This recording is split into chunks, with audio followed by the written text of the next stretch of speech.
Isa ka ba sa mga taong nagsisisi na dapat sumayaw ka na lang ng 2020 sa TikTok kaysa mag-work?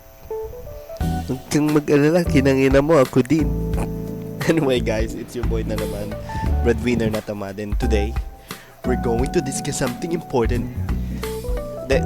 Discover ko lang to actually sa one of my followers or fan base. Siyempre, lumalawak ng ating fan base. Thank you guys. Itong clip na to is YouTube short. I know, familiar na kayo sa mga ganitong clip, especially dun sa may mga anak na and mga baby or pamangkin na laging hawak yung cellphone. So, yun, out of curiosity, may nakita akong isang content creator sa YouTube short, nagigain siya ng million views and million subscriber. And alam nyo na yon, million views and subscription equals pera. So I did my research hanggang sa mapadpad ako sa taong to, or isa siyang influencer, si Mr. Alex Chu.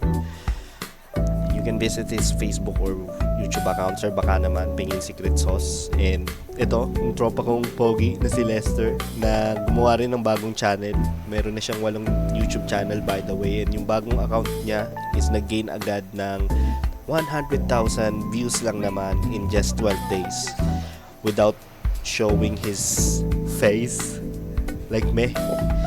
Yun, anyway, possible siya, magkakatalo lang, or how it works actually is you need to create or choose the niche that you want. Yes, English na ako.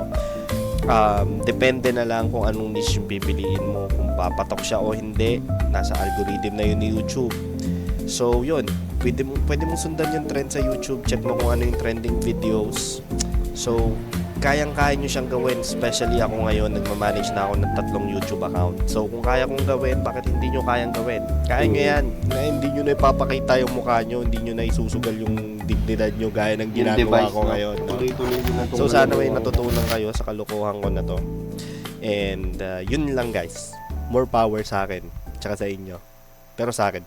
Bye.